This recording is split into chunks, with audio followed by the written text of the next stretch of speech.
ప్రకటన గ్రంథాన్ని మనందరికీ బాగా పరిచయమైనటువంటి భాగం. ఈ భాగంలో 2వ అధ్యాయము 1-2 వచనాలు మనం చూసినట్లయితే, ఎఫెసులో ఉన్న సంఘపు దూతకు ఇలాగు వ్రాయుము: 7 నక్షత్రములు తన కుడి చేత పట్టుకుని 7 దీపస్తంభముల మధ్య సంచరించువాడు చెప్పు సంగతులు ఏమనగా. ఎఫెసు సంఘముతో దేవుడు చెప్తున్నటువంటి మాటలు ఇవి.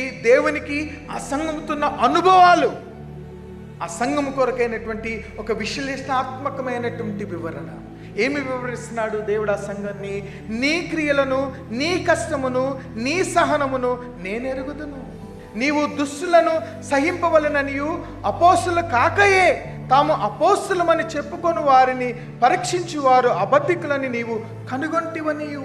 చాలా జాగ్రత్తగా వినండి. ఈ 2 వచనాలు చదవంగానే అదేంటి, హృదయం లేని సంఘం ఎలా అయింది, ఇది ప్రేమ లేని సంఘం ఎలా అయింది? దేవుడేమో ఏం సర్టిఫై చేస్తున్నాడు?